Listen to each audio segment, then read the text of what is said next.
કેમ છો મિત્રો? હવે આજે આપણે એક નવો સબ્જેક્ટ ભણવાનો છે, કન્સ્ટ્રક્શન ટેકનોલોજી.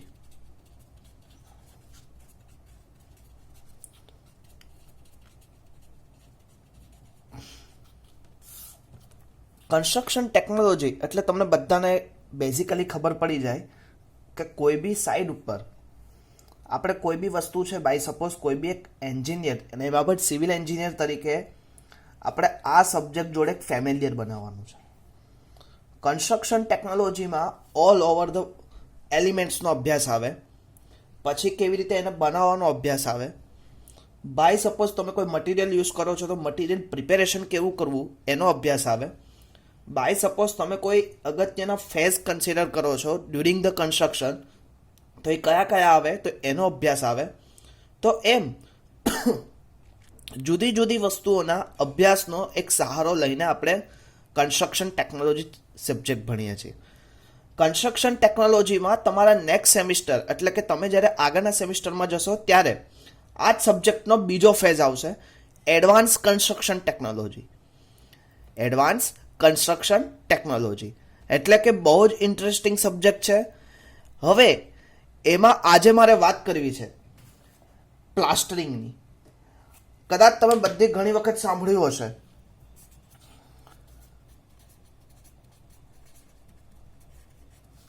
પ્લાસ્ટરિંગ. ઘણી વખત આ શબ્દ જોડે આપણે ફેમિલિયર રહ્યા છીએ. ઘણી વખત આપણે કોઈ બી વસ્તુ જોઈ હશે ત્યારે આપણે જોયું હશે કે પ્લાસ્ટરિંગ જોયું હશે તમે લોકોએ. જ્યારે બી કોઈ વસ્તુનું આરસીસી કામ પૂરું થાય તો એની સરફેસ ઉપર શું કરે, એને સરફેસને શું રફનેસ કરે, અને રફનેસ કર્યા પછી એની ઉપર શું કરશે, પ્લાસ્ટરિંગનું એક લેયર લગાવશે. તો કે આજે આપણે સમજવું છે કે પ્લાસ્ટરિંગ એટલે શું, પર્પસ શું છે પ્લાસ્ટરિંગનું, અને રિક્વાયરમેન્ટ ઓફ ગુડ પ્લાસ્ટર એટલે કે એક પ્લાસ્ટરની સારી એવી સી જરૂર, રિક્વાયરમેન્ટ ઓફ ગુડ પ્લાસ્ટર કે શું જરૂર છે પ્લાસ્ટરની, અને ટાઈપ્સ ઓફ પ્લાસ્ટર વિશે આપણે આજે માહિતી લેવી છે. તો ફરીથી એક વખત આજે આપણે પ્લાસ્ટરની ડેફિનેશન કન્સિડર કરવી છે, પ્લાસ્ટરના શું પર્પસ છે એની વિશે થોડી વાત કરવી છે, અને અંતે આપણે રિક્વાયરમેન્ટ ઓફ ગુડ પ્લાસ્ટર કે પ્લાસ્ટરની શું રિક્વાયરમેન્ટ છે અને ટાઈપ્સ ઓફ પ્લાસ્ટર વિશે આજે વાત કરવી છે. જીટીયુમાં મોસ્ટ ટાઈમ્પી ક્વેશ્ચન છે અને ઘણી બધી વખત પૂછાયેલો છે, એટલે ખાસ મિત્રો વર્ડિંગને સમજવાનો પ્રયત્ન કરજો. અને લેક્ચર ભરતા જો હજી બી કંઈ પ્રોબ્લેમ હોય છે તો ડાયરેક્ટલી ફેકલ્ટીનો કોન્ટેક્ટ કરજો, ઠીક છે? તો આજે આપણે ભણવું છે પ્લાસ્ટરિંગ. હવે પહેલાં તો આપણે પ્લાસ્ટરિંગની ડેફિનેશન આપણા માઇન્ડમાં હોવી જોઈએ કે પ્લાસ્ટરિંગ એટલે શું. તો પ્લાસ્ટરિંગ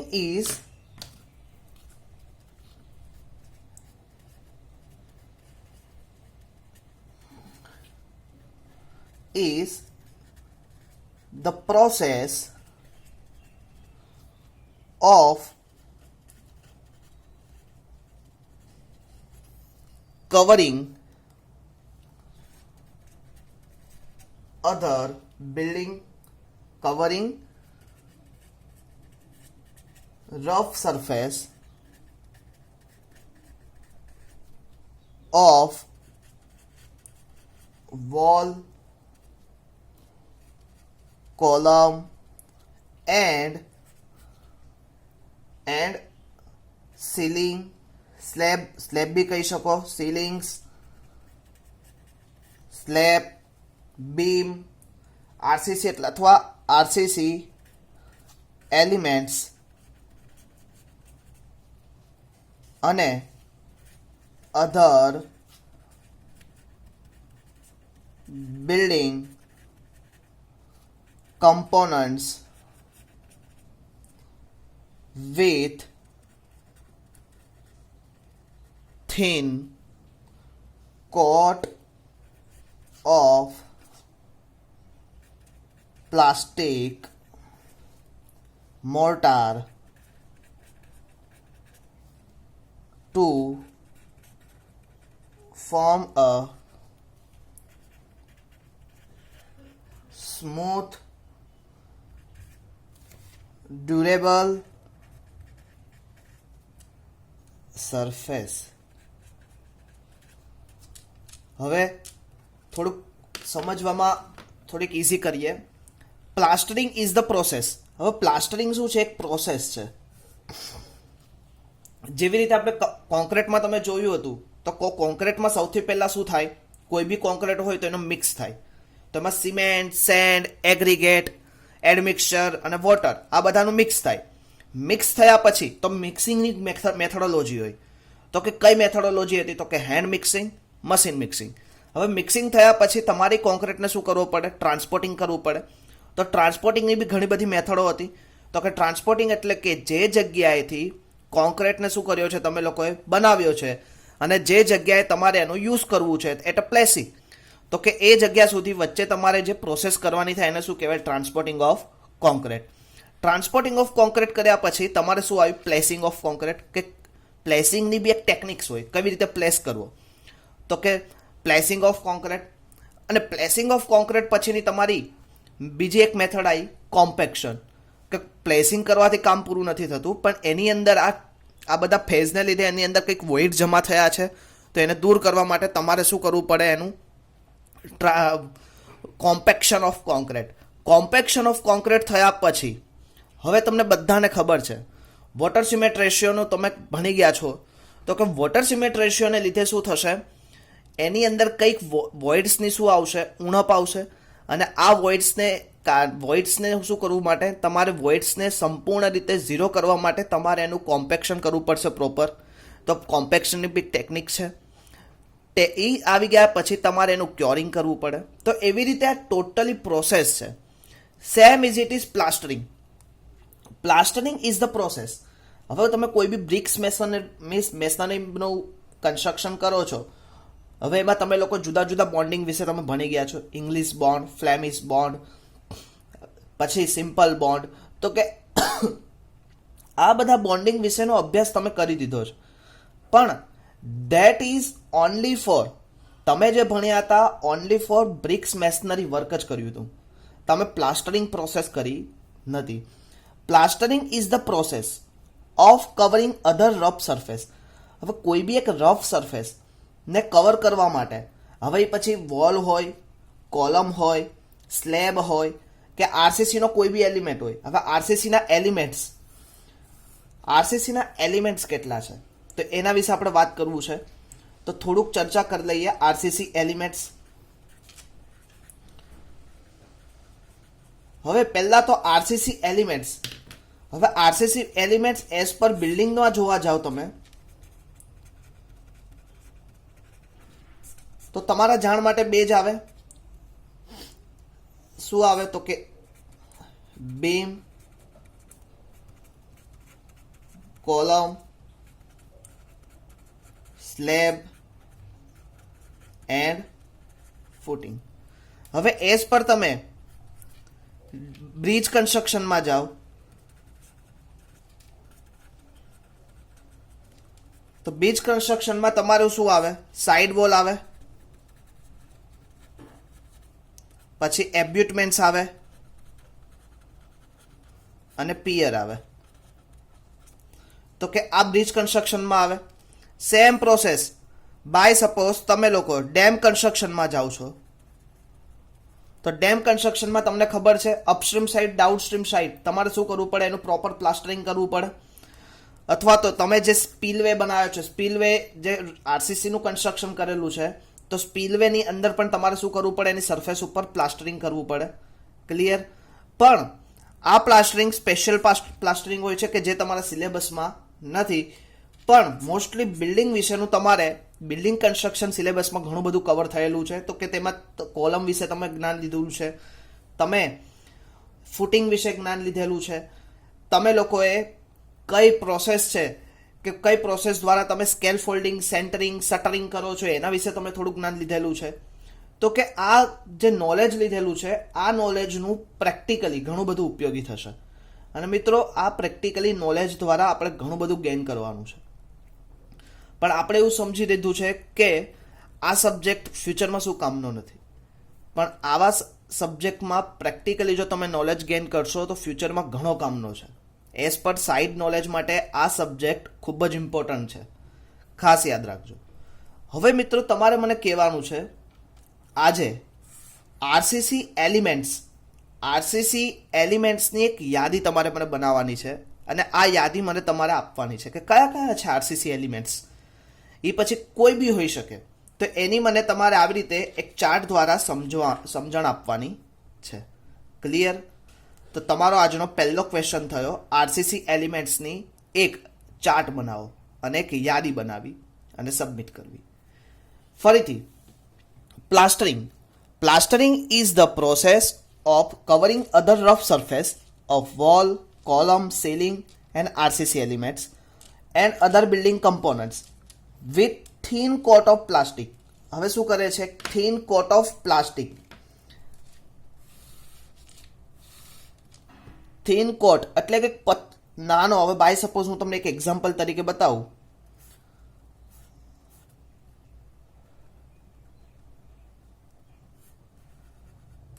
આ આરસીસી ને એક ફેસ છે. હવે મેં એને અત્યારે કેવી કરી? રફનેસ કરી. હવે એની ઉપર એક થીન કોટ ઓફ મોટાર કરે, એક પતલું લેયર કરે એની ઉપર. તો કે આ જે થયું થીન કોટ ઓફ મોટાર, આને કહેવાય plastic mortar. Thin coat of plastic mortar. અને આનું જ બીજું નામ છે plastering. Form a smooth durable surface. Durable, હવે આ જે સરફેસ તમે અત્યારે આની ઉપર કરી એ ડ્યુરેબલ હોવી જોઈએ. ડ્યુરેબલ એટલે કે કોઈ બી કોન્ક્રીટને નુકસાન પહોંચાડવામાં 3 વસ્તુ ભાગ ભજવે છે. એક તો વોટર, બીજું ઓક્સિજન અને ત્રીજું કાર્બન ડાયોક્સાઇડ. આ ત્રણેયને આ સપાટીથી અથવા તો અંદરના જે કોલમના લેયર છે એની જોડે દૂર રાખવા અથવા તો એનાથી બચાવવા માટે એક લેયર બનાવવું પડે. તો કેવું? Durable surface layer. એને શું કહેવાય? પ્લાસ્ટરિંગ. ક્લિયર મિત્રો? તો હવે આપણે શીખવું છે કે સર પ્લાસ્ટરિંગ વિશે તો આપણે સમજ્યા. Plastering is the process of covering other rough surface of wall, column, ceiling, RCC element, other building elements with this coat of plastic mortar to form a smooth durable surface. હવે બીજી તમને એક short definition આપું. Plaster એટલે શું?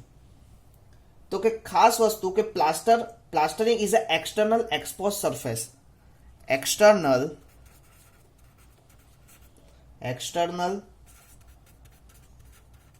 exposed surface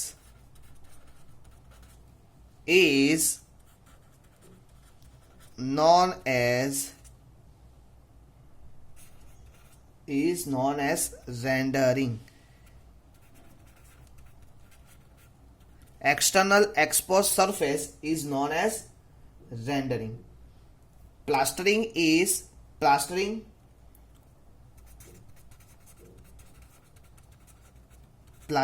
on external exposed surface is known as શું કહેવાય? Rendering. યાદ રાખજો, બીજું પ્લાસ્ટરિંગનું બીજું રેન્ડરિંગ પણ કહી શકીએ છીએ. ક્લિયર? હવે the coating of plastic material is term as plaster. એક આ ડેફિનેશન ખાસ અગત્યની છે. The coating material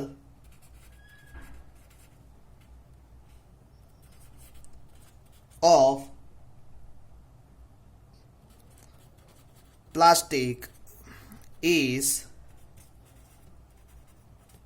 termed as plaster. એટલે ખાસ વસ્તુ યાદ રાખજો, પ્લાસ્ટરિંગ અને પ્લાસ્ટર. પ્લાસ્ટર કોને કહેવાય? The coating material of plastic. હવે પ્લાસ્ટિક કેવું હોય? મોટા રૂપે બી હોઈ શકે, સિમેન્ટ કોન્ક્રીટ અથવા તો સિમેન્ટ રૂપે બી હોઈ શકે.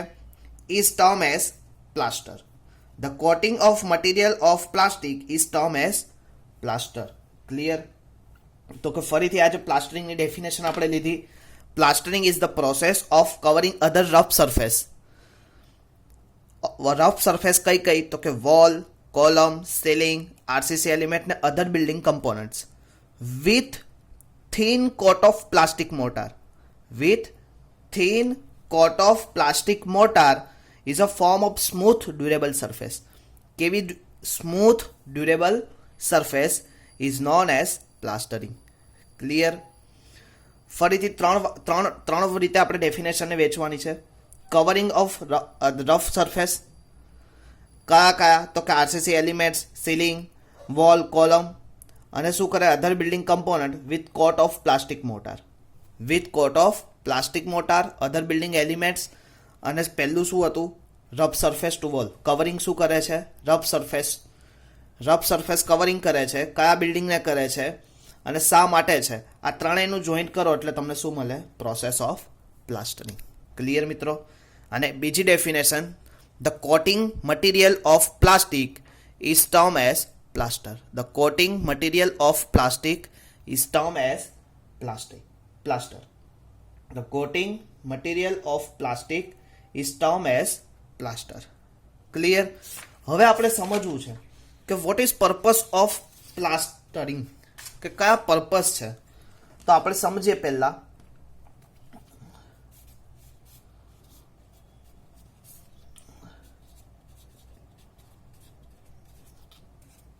Purpose of plastering. તો કે આપણે સમજવું છે પર્પસ શું છે. તો કે પ્રોવાઈડ કોઈ બી સરફેસ હોય તો શું કરે? Provide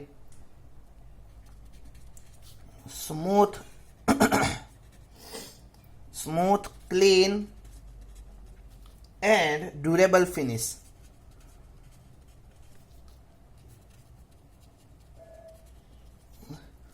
provide smooth. હવે તમે જોયું હશે પ્લાસ્ટર થયા પછી સપાટી જોજો તમને એક સ્મૂથ ફિલિંગ આવશે. તો કે પ્લાસ્ટરિંગને લીધે શું થાય? પ્રોવાઈડ સ્મૂથ ક્લીન, એટલે કે સપાટી કેવી થશે? કમ્પેરેટિવલી જે રફ હતી એની બદલે હવે કેવી લાગશે? ક્લીન. ડ્યુરેબલ, એટલે કે હમણાં જ મેં કીધું કાર્બન, ઓક્સિજન અને પાણી જોડે ડાયરેક્ટલી કોન્ટેક્ટને શું કરશે? કમ્પેરેટિવલી ડિક્રીઝ કરશે અથવા તો સંપૂર્ણતઃ નાશ જ કરશે, કેમ કે ઓલરેડી એની પર એક કોટિંગ થઈ ગયું. Durable is finished. તો કે provide smooth clean durable finished, એટલે કે ફિનિશ્ડ એટલે કે એક સરફેસનું લેયર આપશે તમને. તો કે provide smooth clean durable finished. Second, good decorative effect. Good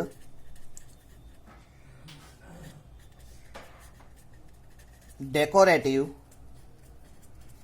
effect, એટલે કે એક ડેકોરેટિવ ઇફેક્ટ આપશે. Next, protect the surface from atmospheric. Protect the surface from atmospheric, એટલે શું કરશે? સરફેસને એટમોસ્ફિયરથી શું આપશે? રક્ષણ કરશે. Next, to conceal defective workmanship. હવે આ મેન મુદ્દો છે. To conceal defective workmanship. હવે કોઈ બી વસ્તુ આપણે એક એક્સપર્ટ એન્જિનિયર અથવા તો સિવિલ એન્જિનિયર તરીકે આપણે બે ઉપયોગ કરવાનું હોય છે સાઈડ ઉપર, મટીરિયલ એન્ડ વર્કમેનશિપ. જો આ બંને વસ્તુ સારી હશે તો ઓલરેડી ક્વોલિટી વાઇઝ તમારું બિલ્ડિંગ કેવું સારું થશે અને ક્વોલિટી વાઇઝ બિલ્ડિંગની લેઆઉટ કેવું, બિલ્ડિંગનું જે લાઈફ સ્પાન છે એ વધશે અને બિલ્ડિંગ કેવું થશે? કમ્પેરેટિવલી ગુડ સ્ટ્રેન્થવાળું થશે. પણ તમે જો એ વસ્તુ ધ્યાન નથી રાખતા તો એની રીતે શું થશે? હનીકોમ્બિંગ સ્ટ્રક્ચર ક્રિએટ થશે. હવે ખાસ એક વસ્તુ ધ્યાન રાખવાની છે કે જ્યારે આવું હનીકોમ્બિંગ સ્ટ્રક્ચર હોય અને તમે કોઈ ઉપરના લેવલ સુધી પહોંચાડવું ના હોય અથવા તો કોઈને ખબર પડવા દેવી ના હોય, એટલે શું કરશે? એની પર પ્લાસ્ટરિંગ કરી દેશે, એટલે એને ઢાંકી દેશે. તો કે ટુ કન્સીલ એટલે છુપાવવું થાય. છુપાવવું. ટુ કન્સીલ ડિફેક્ટિવ વર્કમેનશિપ એટલે કે શું? ટુ છુપાવશે ખરાબ વર્કમેનશિપને, કે જે વર્કમેનશિપ એટલે કે તમારી માણસોના કામથી જે કામ બગડ્યું છે એને છુપાવવા માટે પણ પ્લાસ્ટર થાય છે. ઘણી વખત આરસીસી ભરાઈ થાય પછી તમે એ લોકો ચેક કરવા નીકળે, એટલે કે જ્યાં આવું હોય ત્યારે બિલ્ડિંગ કોન્ટ્રાક્ટર રાઉન્ડમાં આવે એ પહેલાં જ શું કરશે? એને પ્લાસ્ટરિંગ કરીને ઢાંકી દેશે. That is called conceal defective workmanship. Next, to provide satisfactory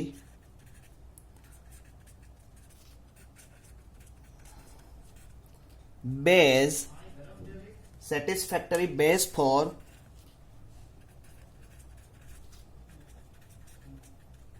decorative the surface by applying whitewashing,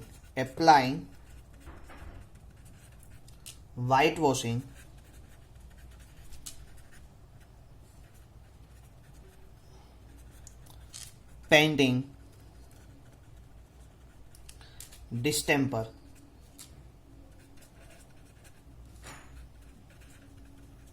etc.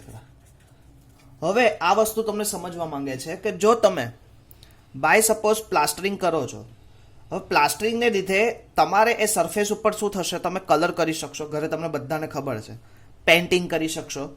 તો કે ટુ પ્રોવાઈડ અ સેટિસ્ફેક્ટરી બેઝ, એક સેટિસ્ફેક્ટરી બેઝ મળે છે કોને, તો કે ડેકોરેટિવ પર્પસ જે આપણે કરીએ છીએ, તો કે surface by applying white washing, painting, distempering et cetera. White washing એટલે તમને બધાને ખબર છે, તમે પુટ્ટી લગાડો છો, Birla white putty, that is called white washing. Painting એટલે કે એની ઉપર તમે કલર કરો છો. અને ડિસ્ટેમ્પરિંગ, ડિસ્ટેમ્બર કલર આવે, તો કે ડિસ્ટેમ્બર કલર, તો કે આ બધાને કલર, આ બધી વસ્તુ એટલે કે પેઇન્ટિંગ, કલરિંગ અથવા તો ડિસ્ટેમ્પરિંગ, આ બધી પ્રોસેસને કરવા માટે તમને એક બેઝ પૂરો પાડે છે. કોણ?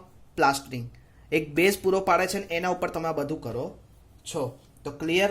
તો કે પર્પસ ઓફ પ્લાસ્ટરિંગ શું છે, તો કે provide smooth, clean, durable finished, good decorative effect, protect the surface from atmospheric, to conceal defective workmanship, to provide satisfactory base for decorative the surface by applying white washing, painting and distempering et cetera. Clear?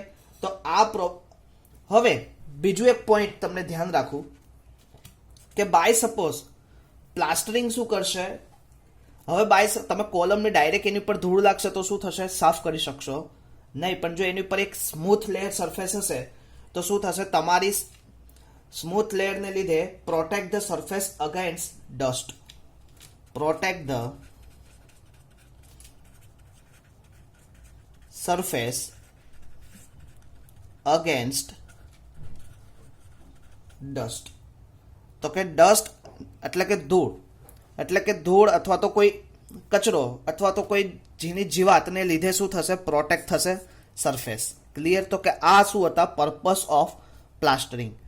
ખાસ મિત્રો point two point યાદ રાખવાનો પ્રયત્ન કરશો. Provide smooth, clean, durable finish, good decorative effect, protect the surface from atmosphere, to conceal એટલે કે છુપાવવું defective workmanship, to provide satisfactory base. હવે પ્રોવાઈડ સેટિસ્ફેક્ટરી બેઝ અહીંયા સુધી લખો તો ચાલે, પણ શા માટે, તો કે decorative of the surface by applying white washing, painting and distempering et cetera. Protect surface against dust એટલે કે સરફેસને ધૂળથી બચાવવા માટે, ધૂળના રજકણોથી બચાવવા માટે પ્લાસ્ટરિંગ અગત્યનો ભાગ ભજવે છે. Clear? That is purpose of plastering. હવે નેક્સ્ટ આપણે જોવું છે, next requirement of a good plaster. Requirement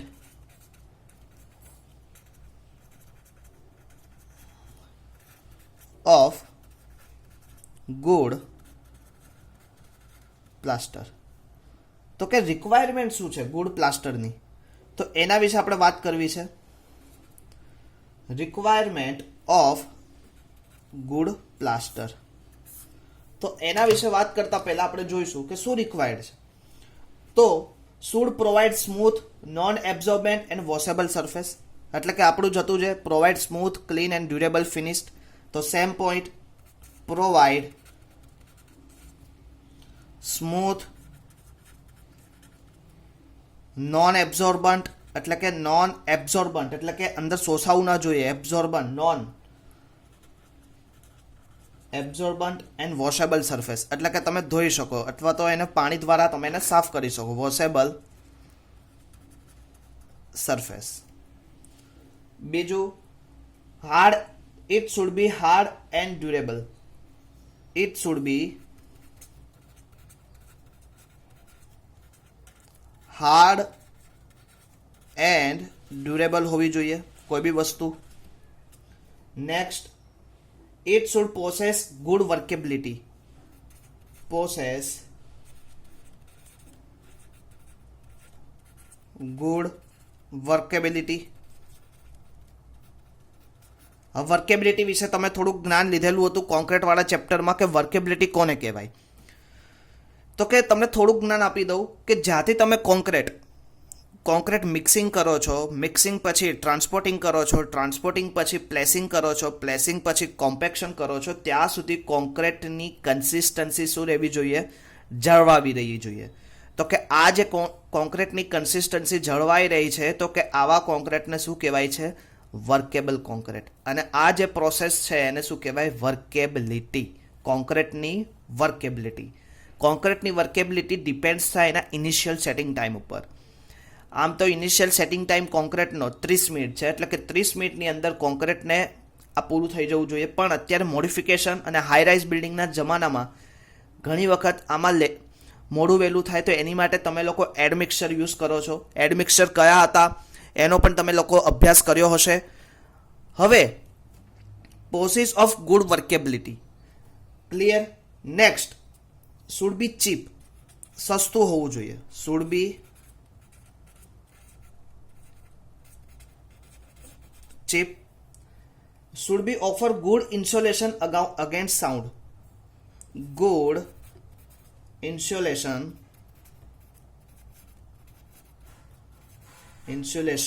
against sound. Clear. હવે it should be not contact in volume while drying and setting.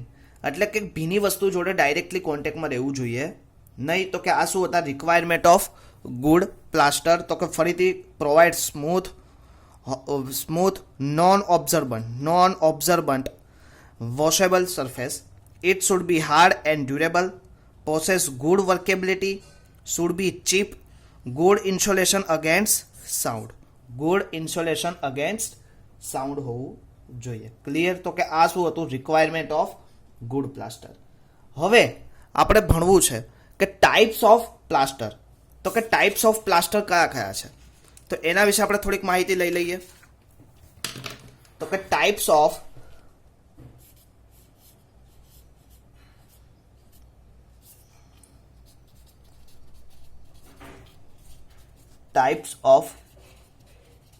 Plaster. તો કયા કયા છે ટાઈપ્સ ઓફ પ્લાસ્ટર? તો પહેલું લાઇમ પ્લાસ્ટર. બીજું કે જે સૌથી વધારે ઉપયોગી છે, સિમેન્ટ પ્લાસ્ટર. ત્રીજું મડ પ્લાસ્ટર, કે જે તમે ગામડામાં જોયું હશે કે આપણા બા બનાવતા હશે મડ પ્લાસ્ટર. અથવા તો તમે લોકો ખૂબ જ તમને એક જાણીને નવાઈ લાગશે, તમે લોકો જે ગબ્બર બનાવો છો નવરાત્રિમાં, એ નવરાત્રિના ગબ્બર બનાવીને પછી તમે જે ભીની માટી લઈને એને ગબ્બર બનાવો છો, that is called also mud plaster. Waterproofing plaster. અને લાસ્ટ લાઇમ સિમેન્ટ પ્લાસ્ટર. એટલે કે લાઇમ પ્લાસ્ટર હતું એનું બીજો પાર્ટ, અથવા તો હું અહીંયા દર્શાવી દઉં, લાઇમ સિમેન્ટ પ્લાસ્ટર.